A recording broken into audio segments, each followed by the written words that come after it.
Pinoy Rock YouTube channel.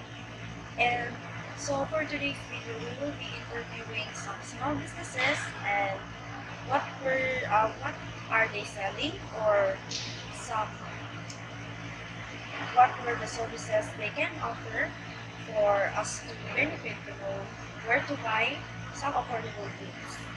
So let's get to it. In the bustling city of Davao City, here in Latina Crossing, inside the center point, uh, I have discovered that there is a cell phone repair shop that looks very affordable. And so, are you excited to see that cell phone repair shop? Yes, I was currently here on the overpass actually. This is where the nearest location of the cell phone repair shop. And that center point, the repair shop was in there. So, let's go.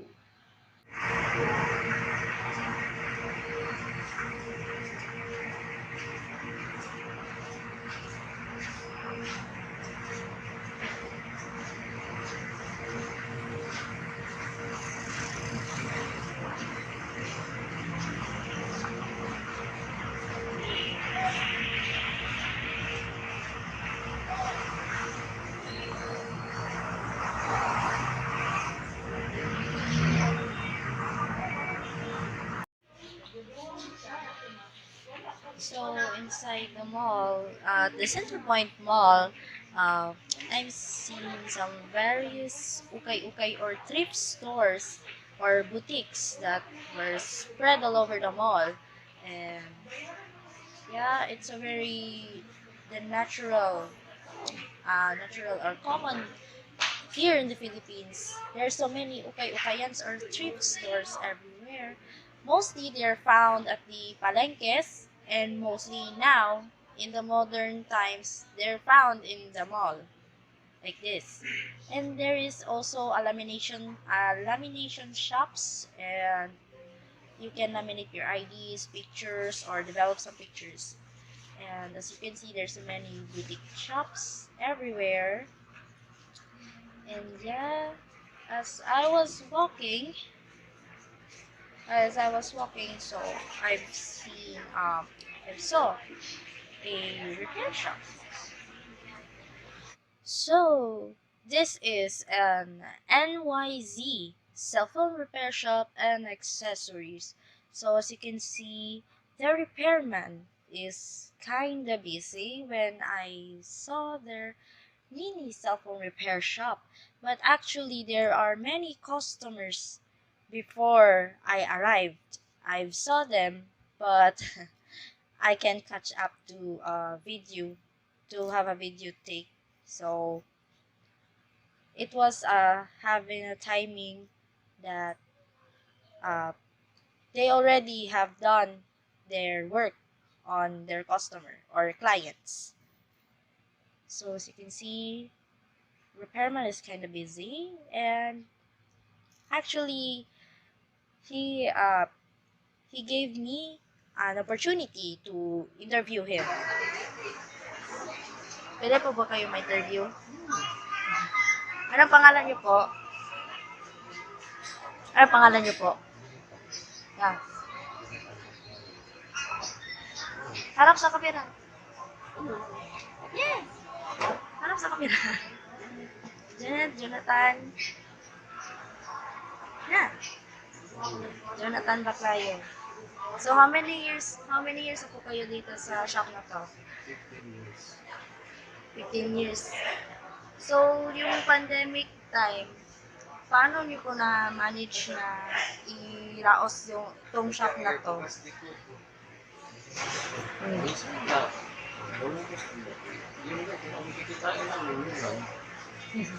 Kapal ng IT, no?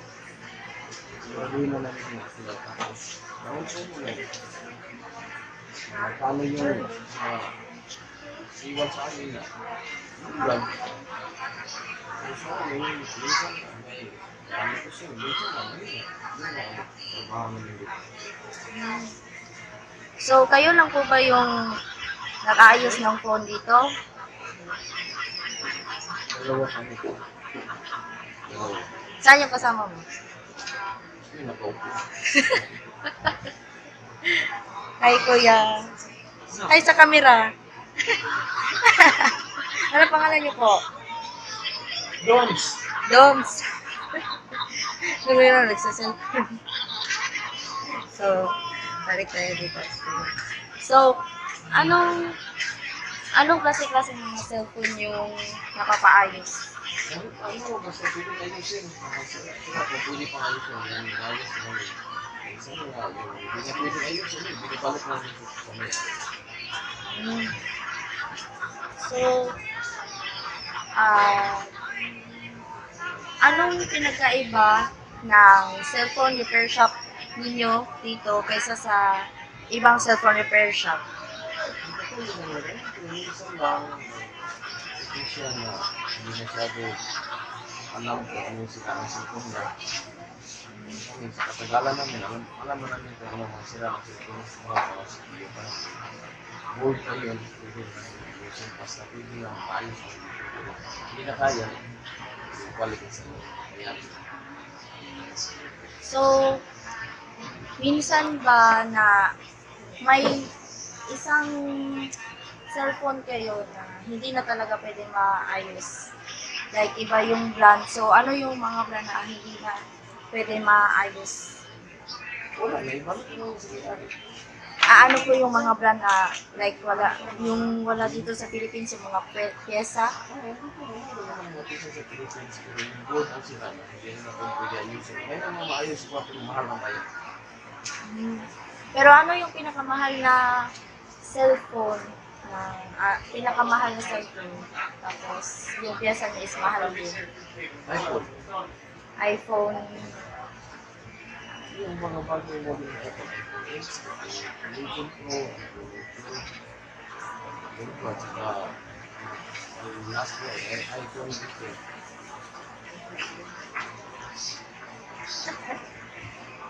So, may mga phone pa ba kayong inaayos ngayon? Hindi wala pa. Kasi tapos ako nag-ayos. Ngayon, hintay na po naman kami na may dumating na nag-ayos.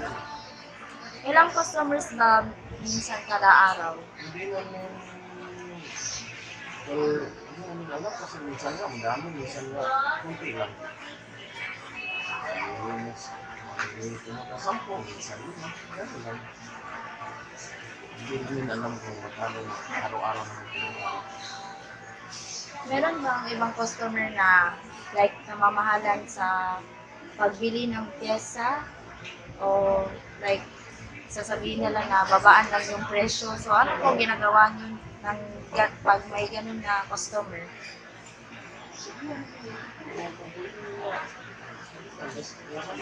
May piso ko. Pwede makamura, murahin pero ngayon, isa naman hindi pwede mura kasi sa pambili lang, mahal naman po. Kaya naman i-afford. Pero pag hindi nila, ibalik naman namin sa kanila yun. Hindi naman namin yun kapalan kasi yun naman yung gawa naman ito, pagkaayos naman yung kapalan. So saan po ba so ano yung nakalagay sa desk nyo po? Yung training nyo ba yan sa mobile pag-ayos ng mga mobile phones? Dito sa loob, puro yung bang magpaayos, yung magpaayos kayo, kung sa iyo sa mga magpaayos sa labas, wala kayong hardware, meron kayo i-complain. Dito sa loob, hindi mo kaya sabihin mo, nakawat tayo kasi meron naman lahat ito muna. Siya na.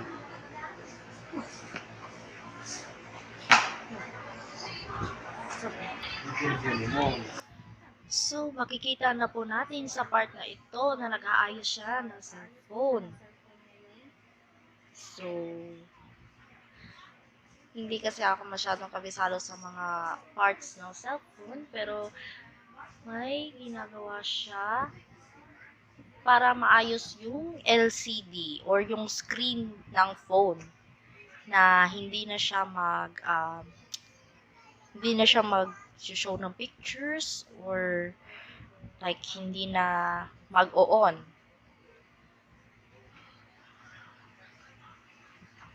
So yan. Actually, sabi niya kanina sa interview, pero hindi naman masyadong marinig yung boses niya. Hindi kasi siya masyado, yung pag magbabayad sila, hindi sila masyadong mahal magpabayad or magpaayos. Depende na rin sa customer kung magpapatawad sila ng presyo. And depende din also sa anong klaseng phone ang ipapaayos. So, ito na nga. NYZ Cellphone and Accessories Store. So, kung meron mang malapit sa Matina Crossing or sa may Davao City man, ito na yung affordable and pwede nyo rin mapatawad yung presyo dito sa kanyang repair shop. Dito lamang sa loob ng Center Point Plaza sa may Matina Crossing. Yan. Medyo maliit lang yung repair shop nila. Pero madaming nagpapaayos talaga ng cellphone sa kanya. Ako papainin dito. So after that, balik na naman ako sa paglalakad siya sa loob ng Ay, kapag kasi yan. So makikita niyo. Meron din na nabilihan ng cellphone at katapat din yung mga ukay-ukay na nadaanan natin kanina. Yan. Yan yung tutuan ng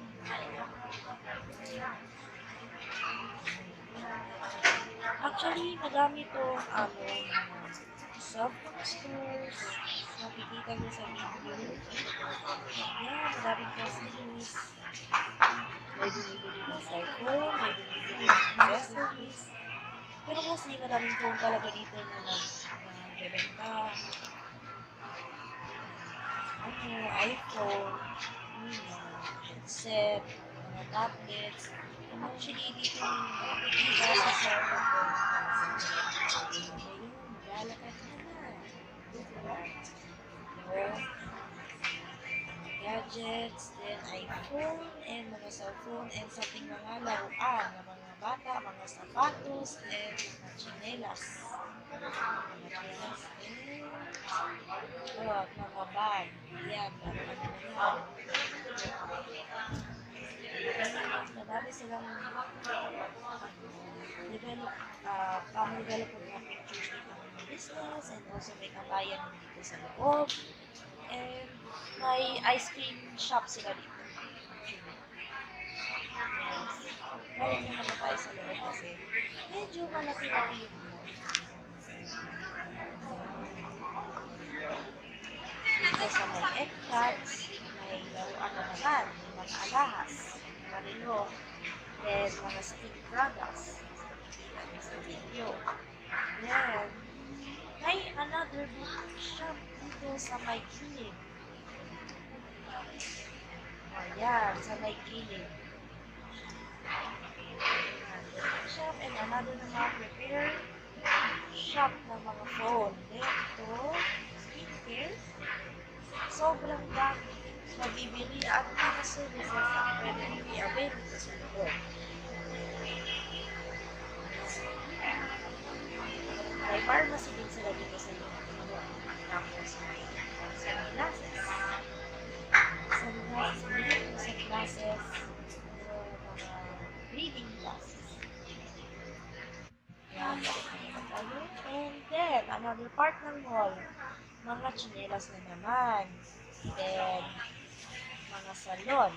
May salon sila dito sa loob ng mall. Mga lipstick, yan, mga boutique, mga damit, may mga gamot at mga vitamins na titignan sila dito. May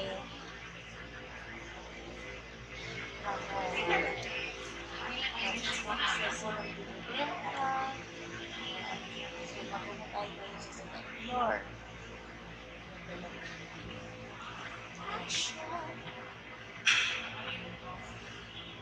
May sira kasi yung escalator. hindi gumagana yung escalator.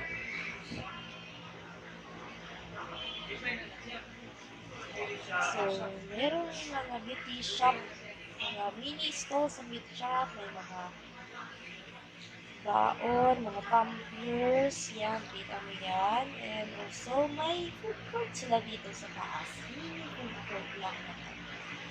Yan, mini food court.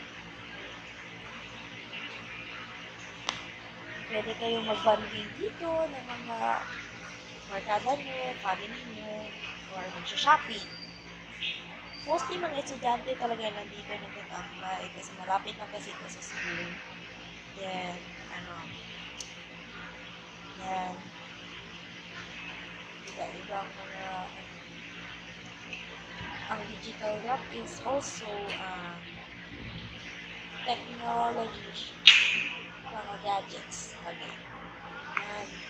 Sa ibaba naman, yung mga stalls na dinaanan natin kanina. Puro cellphone talaga yung nakikita ko sa kabila. Cellphones, cellphone repair, cellphone gadgets, mga ukay-ukay, mga baby cares, mga skincare, skincare yan, chinelas na rin dito. Chinelas sa may dito.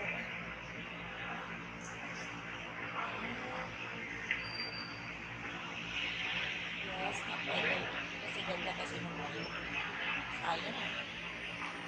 Mga chinelas ng sapatos, pang school, pang trabaho, mga heels, meron din dito. Iba talaga yung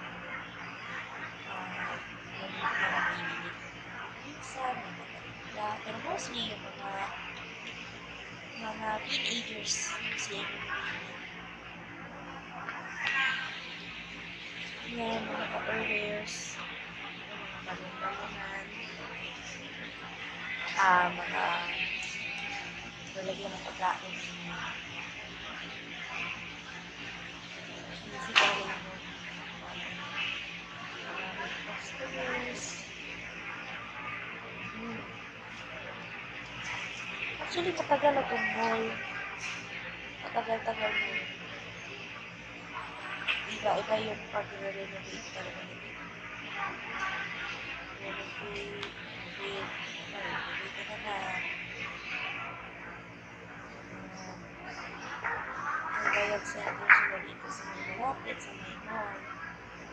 Yan, hindi dito rin nila sa food court.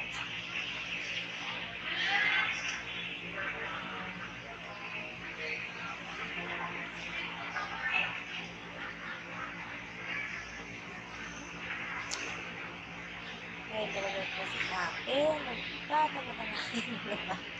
Parang malalim yung iniisip eh. Kasi kikita yung isang lingero na naka-black. Then, may another store sila inside this mall na para ding grocery store. Yung sa may entrance. Si Kuya, nagmamap na naman. Every minute sila nagmamap dito kasi cleanliness is very important.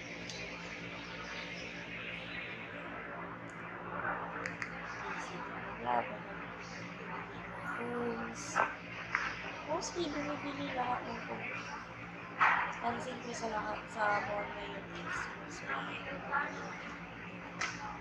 phone gadgets. May fan silang malaki. Masyadong malaki. Fan sa may taas ng mall. Buhat ko sa camera.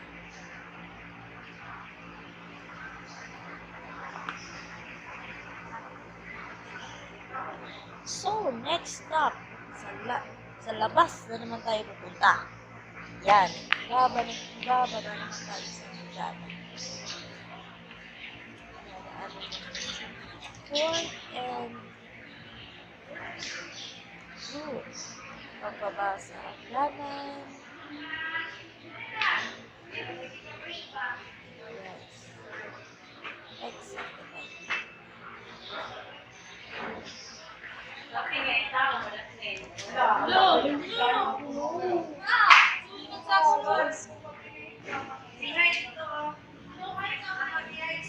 hindi na talaga madaming lusukanan dito. Yan. Yan, exit po tayo sa may labas na.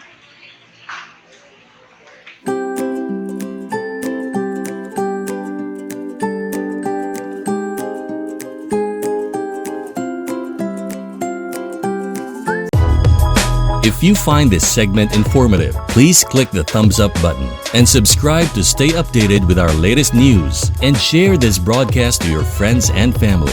Your support helps us keep you informed. Help us get our first 10,000 subscribers. Your engagement matters. Liking, sharing, and subscribing to our content not only helps more people discover the important stories we bring you, but also supports our team's hard work. It boosts our visibility in the algorithm, making it easier for others to find ways to stay informed. Thank you for being part of our community.